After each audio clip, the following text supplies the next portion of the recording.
Bismillahirrahmanirrahim. يا أيها الذين آمنوا ادخلوا في السلم كافة.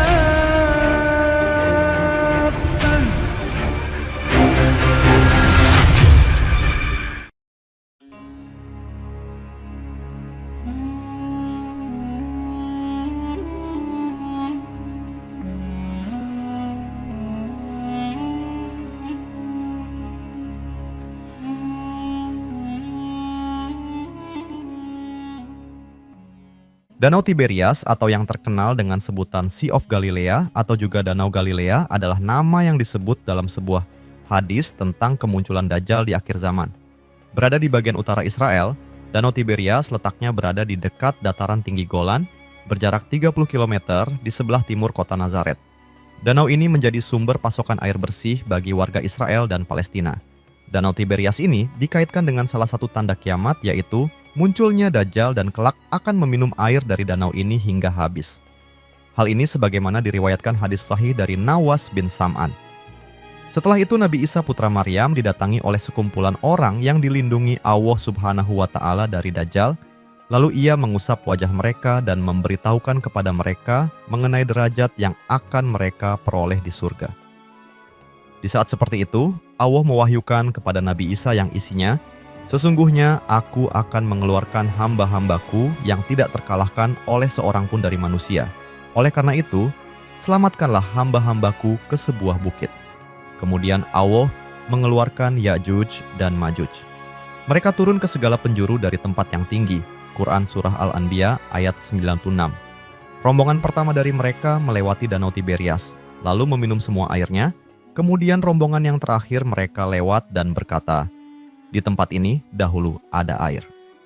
Ketika itu, Nabi Isa dan para sahabatnya terkepung, hingga pada saat itu kepala sapi bagi mereka lebih berharga daripada uang 100 dinar sekarang ini.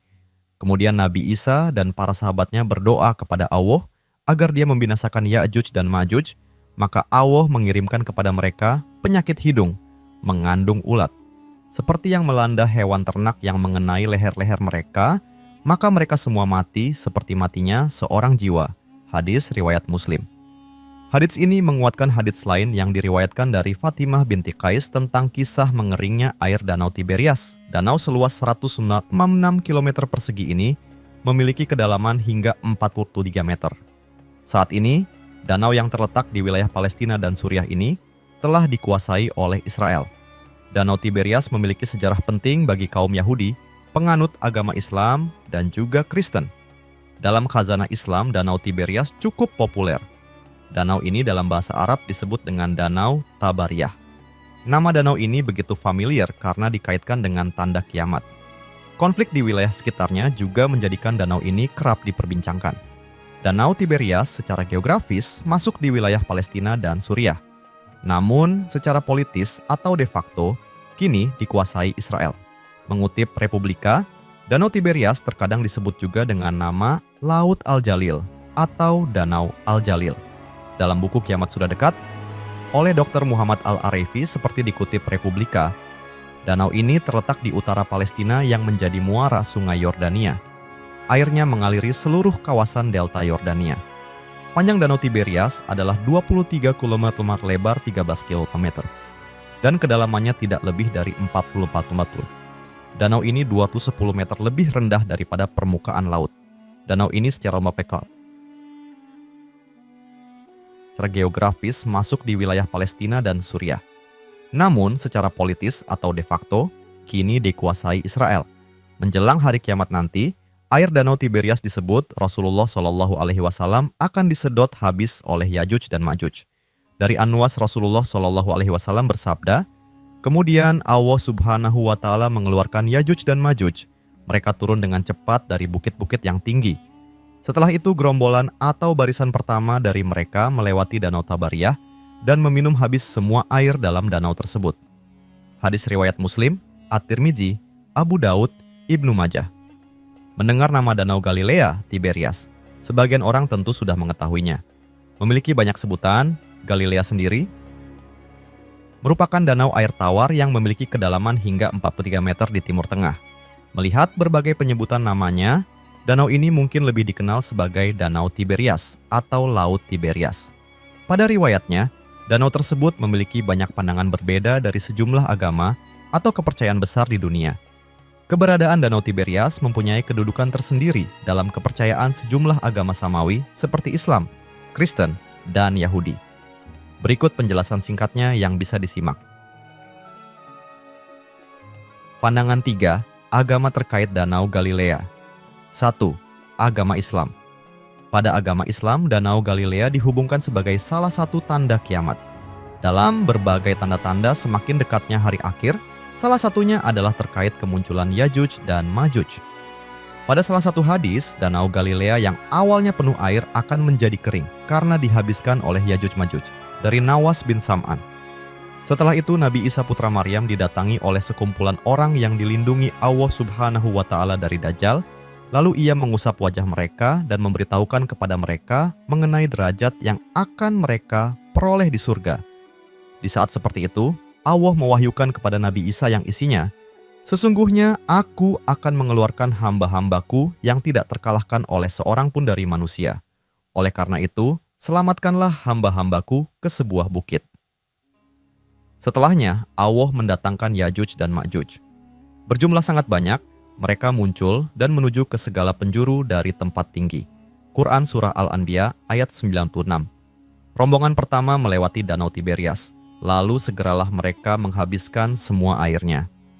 Kemudian datang rombongan yang terakhir dan berkata, "Di tempat ini dahulu ada air." Ketika itu, Nabi Allah Isa dan para sahabatnya terkepung dan berada pada kondisi sulit. Lalu Nabi Isa dan para sahabatnya berdoa kepada Allah agar dia membinasakan Yajuj dan Majuj, maka Allah mengirimkan kepada mereka penyakit hidung, mengandung ulat, seperti yang melanda hewan ternak dan mengenai leher-leher mereka. Maka setelahnya mereka semua pun binasa seperti matinya seorang jiwa. Hadis riwayat Muslim. 2. Agama Kristen. Tak hanya umat Islam, Danau Galilea juga memiliki pandangan sendiri bagi penganut kepercayaan lain. Dalam hal ini, salah satu yang bisa disebutkan dalam agama Kristen. Berbeda dengan pandangan Islam, pemeluk Kristen mempercayai Danau Galilea sebagai tempat penting yang berhubungan dengan Yesus. Dari sekian banyak kisahnya, salah satunya adalah menjadi lokasi Yesus menunjukkan berbagai mukjizat seperti berjalan di atas air. 3. Agama Yahudi. Bangsa Yahudi juga memiliki pandangan sendiri terkait Danau Galilea. Mengutip informasi dari laman Britannica, Tiberias menjadi salah satu dari 4 kota yang dianggap suci oleh pemeluk Yahudi. Tak hanya itu, wilayah tersebut juga merupakan lokasi kibuts Yahudi pertama bernama Degania. Pendiriannya dikatakan sekitar tahun 1909. Mengutip Wikipedia, Danau Tabariah dikenal juga dengan nama Danau Galilea, disebut juga Danau Genesaret, Danau Kineret, Danau Kinerot, Laut Tiberias, atau Danau Tiberias terletak dekat dataran tinggi Golan, adalah danau air tawar terbesar di Israel. Danau ini memiliki luas sebesar 166 km persegi dan kedalaman mencapai 43 meter. Terletak 211,315 meter di bawah permukaan laut, danau ini merupakan danau air tawar terendah di dunia dan danau terendah kedua setelah Laut Mati, yang merupakan danau air asin. Danau ini diairi sebagian dari mata air di bawah tanah, meskipun sumber utamanya adalah Sungai Yordan yang mengalir melaluinya dari utara ke selatan. Danau ini terletak di jalur kuno Via Maris yang menghubungkan Mesir dengan kerajaan-kerajaan di sebelah utara. Kerajaan Yunani, Hasmonean, dan Romawi mendirikan kota-kota dan pemukiman di sekitar danau ini, termasuk Gadara, Hippos, dan Tiberias. Sejarawan abad pertama Flavius Josephus menulis tentang wilayah ini. Orang dapat mengatakan tempat ini ambisi alam. Josephus juga melaporkan industri perikanan yang maju pada waktunya, dengan 230 kapal bekerja teratur di danau ini. Arkeolog menemukan salah satu perahu dari abad pertama Masehi, dijuluki Perahu Yesus, pada tahun 1986. Air hangat Danau Galilea memiliki banyak flora dan fauna yang hidup. Pada danau ini terdapat flora fitoplankton, fauna terdapat zooplankton, bentos, dan ikan-ikan, contohnya tilapia. Belum lama ini dilaporkan bahwa Platanistoidea, telah kembali ke danau ini setelah menghilang hampir selama 4 masa. Dalam agama Islam, Danau Galilea adalah danau yang akan menjadi tanda akhir zaman. Karena danau inilah yang dimaksudkan dalam hadis akan habis airnya diminum oleh Ya'juj dan Ma'juj. Jadi ketika airnya mulai berkurang dan semakin berkurang sampai kering, maka itulah pertanda akhir zaman telah tiba dan Dajjal. Aktivitas ekonomi utama di daerah ini adalah turisme. Banyak tempat bersejarah dan ziarah di sekitar danau ini, terutama di kota utamanya Tiberias, dikunjungi oleh jutaan pengunjung lokal maupun asing setiap tahunnya. Pada bulan April 2011, pemerintah Israel meresmikan jalur hiking sepanjang 40 mil, 64 km, di Galilea untuk peziarah Kristen yang disebut Jesus Trail, jejak Yesus, yang meliputi jalur pejalan kaki, sepeda, dan mobil. Jalur ini menghubungkan tempat-tempat yang penting dalam sejarah hidup Yesus dan murid-muridnya yang berakhir di kota Kapernaum di pantai Danau Galilea, di mana Yesus pernah mengajar. Lomba renang melintasi air terbuka yang terkenal di Israel, The Kinneret Crossing, diadakan tiap tahun pada bulan September. Para turis juga dapat membangun rakit di Lavnun Beach yang disebut Rhapsodia. Di sini banyak orang dari segala usia bersama-sama membuat rakit dengan tangan dan kemudian menggunakannya berlayar melintasi Danau Kinneret. Pandangan ulama Muslim terkait Danau Tiberias, juga dikenal sebagai Laut Galilea, seringkali dikaitkan dengan hadis-hadis tentang tanda-tanda akhir zaman, terutama dalam konteks kemunculan Dajjal, antikristus dalam tradisi Islam. Hadis-hadis ini ditemukan dalam berbagai kitab hadis sahih dan sering dibahas oleh ulama sebagai bagian dari eskatologi Islam. Hadis tentang Danau Tiberias dan akhir zaman. Salah satu hadis yang paling sering dikaitkan dengan Danau Tiberias dalam konteks akhir zaman adalah yang diriwayatkan oleh Imam Muslim dalam Sahih Muslim. Hadis ini menceritakan kisah Tamim Ad-Dari, seorang Kristen yang masuk Islam setelah mengalami pertemuan dengan makhluk misterius bernama Al-Jassasa. Dalam hadis ini disebutkan bahwa Tamim bertemu dengan Dajjal yang terikat di sebuah pulau. Dajjal menanyakan tentang kondisi Danau Tiberias, salah satunya mengenai apakah danau tersebut masih berair. Berikut bagian penting dari hadis tersebut. Dajjal bertanya tentang Danau Tiberias dan diberitahu bahwa danau tersebut masih berair. Dajjal kemudian mengatakan bahwa danau itu akan terus menyusut sampai akhirnya mengering, dan ini merupakan salah satu tanda dekatnya akhir zaman. Tafsir dan penafsiran ulama. Banyak ulama yang menafsirkan hadis ini sebagai indikasi bahwa menyusutnya air Danau Tiberias adalah salah satu tanda besar menjelang kemunculan Dajjal dan peristiwa-peristiwa besar di akhir zaman. Beberapa tafsir umum dari para ulama mengenai Danau Tiberias dalam konteks akhir zaman antara lain: 1. Tanda kemunculan Dajjal. Dalam banyak penafsiran, menyusutnya air Danau Tiberias dianggap sebagai salah satu tanda kemunculan Dajjal. Ketika danau ini benar-benar kering, itu menunjukkan bahwa waktu kemunculan Dajjal sudah sangat dekat. 2. Tanda-tanda fisik. Beberapa ulama juga mengaitkan penurunan volume air Danau Tiberias dengan tanda-tanda perubahan alam yang terjadi di akhir zaman, seperti kekeringan, kelaparan, dan perubahan cuaca ekstrim. 3. Menghubungkan dengan perubahan ekologi modern. Beberapa ulama kontemporer mencoba mengaitkan fenomena ini dengan perubahan iklim dan krisis air yang dihadapi banyak wilayah di dunia, termasuk Danau Tiberias. Mereka melihatnya sebagai tanda-tanda yang bisa jadi merupakan bagian dari skenario akhir zaman yang dijelaskan dalam hadis. 4. Posisi simbolik dan spiritual.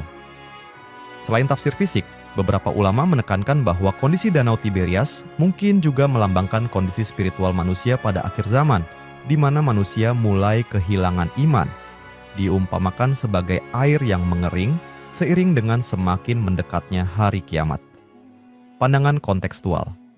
Danau Tiberias, yang juga memiliki signifikansi bagi agama Yahudi dan Kristen, memang mengalami penyusutan air dalam beberapa dekade terakhir, yang dipicu oleh eksploitasi air dan perubahan iklim. Bagi sebagian orang, fenomena ini mungkin dianggap sebagai validasi dari prediksi eskatologis yang disebutkan dalam hadis. Namun, ulama juga mengingatkan agar umat Islam tidak terlalu terfokus pada tanda-tanda fisik semata, melainkan lebih kepada persiapan spiritual dan amal soleh dalam menghadapi akhir zaman. Dalam eskatologi Islam, tanda-tanda akhir zaman, termasuk fenomena Danau Tiberias, hanyalah sebagian dari rangkaian peristiwa yang akan mengantarkan umat manusia menuju masa-masa penuh ujian sebelum datangnya hari kiamat.